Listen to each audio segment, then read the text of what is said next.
এমন অথর্ব ব্যক্তিকে আমাদের এখানে পাঠাবেন না যিনি শিক্ষার্থীদের নিয়ে কথা বলতে প্রস্তুত থাকেন না। রাষ্ট্র আমাদের কথা শুনতে চায় না, সেই মূলা ঝোলাবেন না।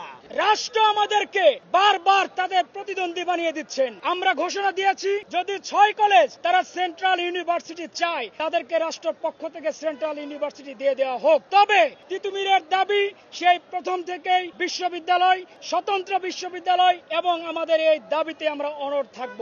72 ঘন্টার অধিক সময় পার হয়ে গিয়েছে আমাদের অনশনরত শিক্ষার্থীদের, এবং তাদের অবস্থা মোটেও ভালো নয়। আমাদের 4 জন তারা মেডিকেলে বেডে কাতরাচ্ছেন। এই দুঃখ আসলে কাকে বোঝাবো? এই দুঃখ বোঝানোর মতো ভাষা আসলে তিতুমিরের শিক্ষার্থীদের নেই। রাষ্ট্র আসলে কি চায় পরিষ্কার ভাবে এই বিষয়টা বলতে হবে আমাদেরকে।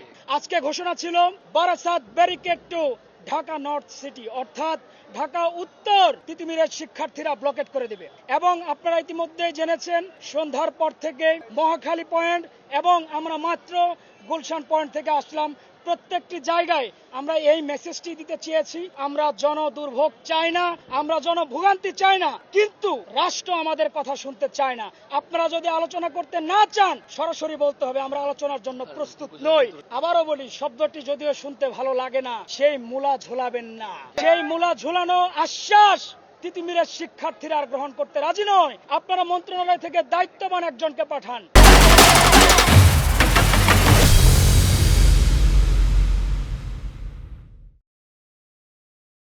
আপনারা গত 2 দিন আগে একজনকে পাঠিয়েছিলেন, নাম বলবো না। তিনি এসে শিক্ষার্থীদের সাথে কথা বলেন। শিক্ষার্থীদের স্পন্দন শক্তি সম্পর্কে তার ধারণা নেই, শিক্ষার্থীদের পালস সম্পর্কে তার ধারণা নেই। তিনি কি বলেন? আগা নেই গোড়া নেই, যা ইচ্ছা তাই বলে যান। এভাবে নয়। আমরা চাই 24-এর বিপ্লবের পর সমস্ত প্রশাসনিক কাঠামো চেঞ্জ হয়েছে, সেখানে যারা বসেছেন তারা যোগ্য ব্যক্তি। এমন অথর্ব ব্যক্তিকে আমাদের এখানে পাঠাবেন না যিনি শিক্ষার্থীদের নিয়ে কথা বলতে প্রস্তুত থাকেন না। তার মন গড়া যেটা মনে হয় সেটা শিক্ষার্থীর উপর চাপিয়ে দিলে 24-এর পর 25-এ এসে শিক্ষার্থীরা এটা গ্রহণ করে নেবে না। আমাদের যেহেতু বিকেল 4টা পর্যন্ত সময় বাধা ছিল, আমরা আলোচনা করব আবার, এবং আপনাদের যে নোটিশ মন্ত্রণালয় থেকে দেওয়া হয়েছে সেটি আমরা প্রত্যাখ্যান করছি। কোনোভাবে সাধারণ শিক্ষার্থী এমন অকার্যকর নোটিশ গ্রহণ করে নেবে না। আপনাদের বলা ছিল আমাদের 7টি দফা রয়েছে, সেই 7টি দফার এক দফাতে গিয়ে পরিণত হয়েছে। সে দফাটি হচ্ছে তিতুমিরের সামনে আসবেন, দায়িত্ববান কেউ একজন আসবেন এবং ঘোষণা দিবেন আজ থেকে তিতুমির কলেজকে রাষ্ট্রীয়ভাবে তিতুমির বিশ্ববিদ্যালয় হিসেবে স্বীকৃতি দেওয়া হলো। আমরা পড়ার টেবিলে ফিরতে চাই। আপনারা কেন আমাদেরকে বাধ্য করছেন? রাষ্ট্রের কেন যেন অলিখিত একটি সংবিধান হয়ে দাঁড়িয়েছে। যদি জনদুর্ভোগ তৈরি না করা হয়, মানুষের দুর্ভোগ তৈরি না করা হয়, রাস্তায় যানজট তৈরি না করা হয়, তাহলে রাষ্ট্র কথা বলতে প্রস্তুত নয়। এই ধারা থেকে বের হয়ে আসতে হবে। আপনাদেরকে শিক্ষার্থীর পালস বুঝতে হবে, এবং যেটা আলোচনা করতে চাই সেই ব্যক্তিকে পাঠান যিনি আলোচনা করার মতো যোগ্যতা রাখে। আমাদের নতুন করে আর কোনো কর্মসূচি দেওয়ার নেই।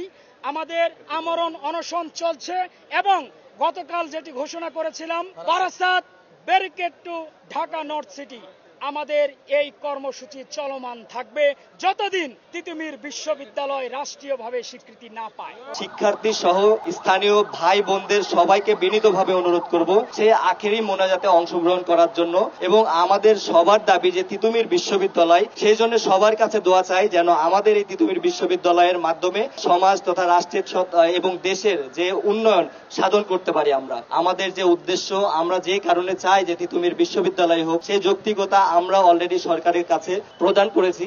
আমরা চাই সেটা যৌক্তিকতা যেহেতু বলেছে যে যৌক্তিক, তো আমরা চাই যে যৌক্তিকতা যেহেতু যৌক্তিক বলেছেন, অবশ্যই সেই তিতুমির ইউনিভার্সিটি আমাদের কাছে শপথ করুন, আমাদের কাছে বলুন যে হ্যাঁ তোমরা তিতুমির ইউনিভার্সিটি যেহেতু যৌক্তিকতা আছে, তোমরা তিতুমির ইউনিভার্সিটি আমরা সেটা প্রস্তাবনা করেছি যেহেতু, সেহেতু তো আপনারা এটা দাখিল করুন।